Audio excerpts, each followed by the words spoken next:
haven't updated it yet. Well, any mail they send you from the Secretary of State, they send to the address on your driver's license, and they don't forward Secretary of State mail.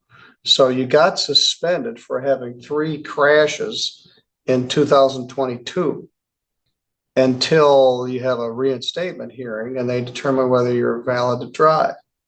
Well, they set a reinstatement hearing and you didn't show up. So you should know all this if you ever went into the Secretary of State's office. So essentially, you haven't done anything since June except get arrested and post $1,000 bond.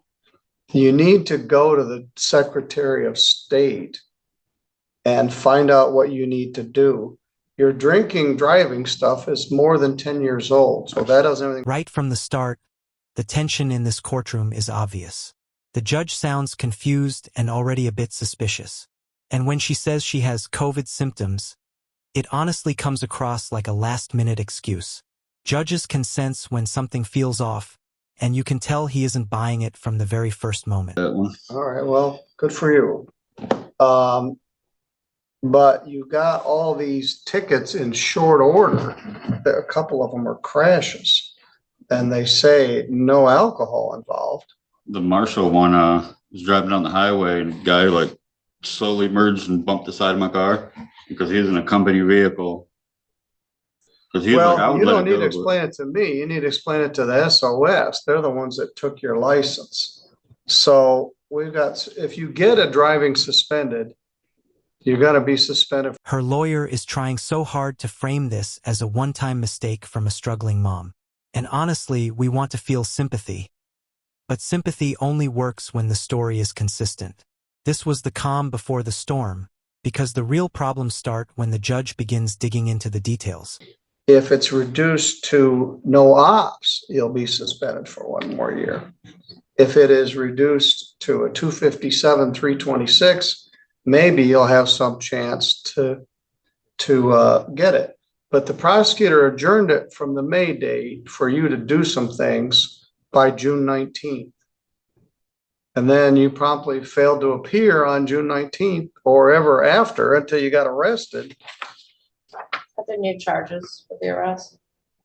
I don't know. You don't have a new ticket, do you? Mm-mm. How did you get arrested when you had to post that in December 8th? A mistaken identity. What county were you arrested in? Van Buren, that's in Paw Paw. How long were you in jail in Paw Paw? 2 or 3 days. And then I came out here to Centerville. You were here from the 8th to the 11th, which is 3 days. So you did 5 days in jail, and you posted a thought. Judge Patterson was not very happy about this. And the jail gave you today's arraignment day. Judge Patterson wasn't here. So Yes. he spent 5 days in jail and posted $1,000 bond. Right. At this point, we're understaffed. He's served more jail time than he probably would if he gets convicted. We'll just give him the 257, 326, and he can go on his way. Thank you, Deborah. That's a blessing to you for the new year from the county prosecutor's office. I appreciate it. Although you haven't really done anything to get this squared away. So where you are after today, you're going to be squared. This is one of the most uncomfortable moments. The judge asks a simple question. What happened to the gift cards? And instead of a clear answer, she goes into long explanations with zero specifics. Judges hate that. The more she talks, the more guilty she looks. This is exactly how someone accidentally destroys their own case. Of state. And do you know if that's still appointment only, or are they doing walk-ins now? They do walk-ins, but you go take a number. For example, if you try to walk in Kalamazoo, you probably wait a long time. And so I always went out to like, what is it, the outskirts of Paw Paw or like the smaller towns? Oh yeah, there is one in Paw Paw. There's one in Dowagiac. There are several in Kalamazoo. The one in St. Joe County is in Sturgis. But you need to go in there and figure it out. Now, who brought you here? A friend of mine. All right, what's her name? Her name? Yeah, her name. I'm drawing a blank right now. I'm sorry. Here, everything collapses. She claims she has no criminal history, and the judge literally reads her previous guilty plea right from the record.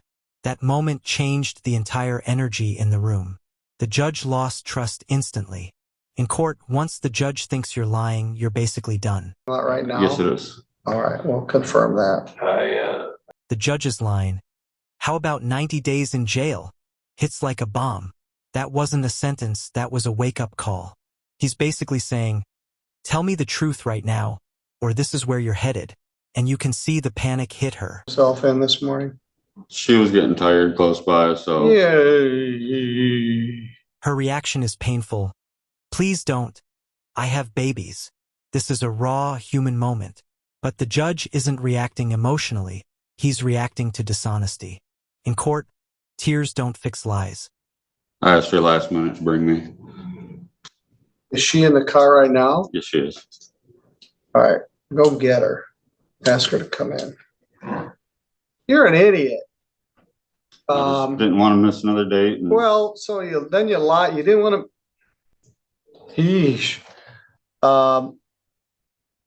Here the judge connects the dots, her past theft, the people she was with, and her current situation. He's seeing a pattern, not a one-time slip-up. And once a judge sees a pattern of stealing, it becomes very hard for the defendant to get leniency. Deborah, does that have an effect on your plea offer? Just is what it is. It is what it is. I know it's dumb, but just trying to get it taken care of. This moment is tough. She says she felt guilty and left the cards behind, and the judge straight up says he doesn't believe that. And honestly, it does sound unbelievable. People don't throw away thousands of dollars out of guilt. The judge calling it out makes the room go cold. All right, you already did 5 days jail. You're not trying to get everything taken care of. You're doing it all the wrong way. Deborah, I'm not going to hang you up here. Thank you for your help. Very Thank you, well. Your Honor. All right. Good morning. Which case are you folks here on? We're here visiting. Oh, are you Tom? Yeah. Oh, well, welcome. Yeah, thank you. Good morning, Tom. Good morning. This is Miss Davis from the prosecutor's office. Hi. Good to meet you. Meet And you. this is Matea from the public defender office. This clip shows the sad reality. She's struggling to get jobs because background checks keep rejecting her. She's stuck in that cycle where one mistake leads to long-term consequences. It's a very human moment. But the judge still can't ignore the repeated lies and repeated spending. All right, 5 days jail credit, 5 days. First of all, I better do the plea. Do you acknowledge that you were driving a car here in St. Joe County on May 4th of 2023? Yes. And did anyone threaten you to get you to plead to this charge No. or promise you anything? No.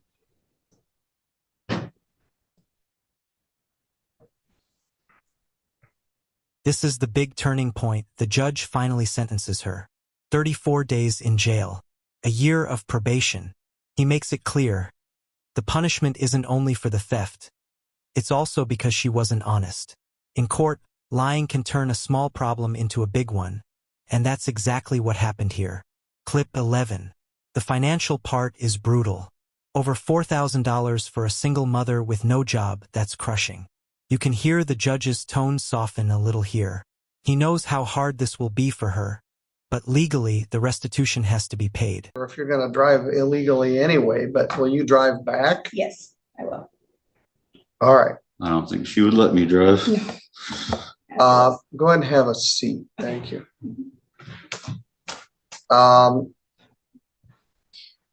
So Where basically, were- she allowed an unlicensed Yeah, driver that's to what I drive. So charged. she's committed a crime. He's committed a crime. It's the last business day of the Boy. year. It would This is just fun. go and sin no more.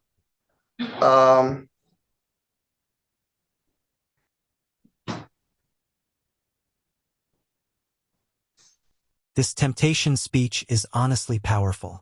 The judge gets philosophical. He's right when he says temptation doesn't announce itself. It sneaks up, and she didn't just steal once. She used the cards again and again. That repetition is what makes this more serious than a one-time mistake. At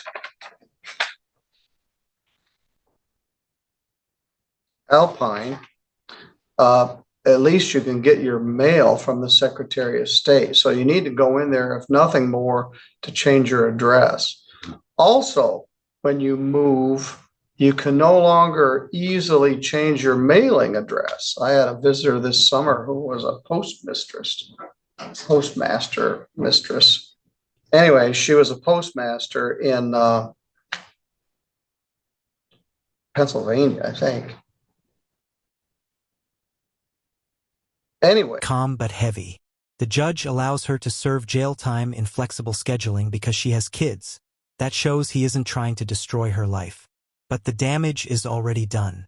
If she had just been honest from the beginning, this case could have ended so differently.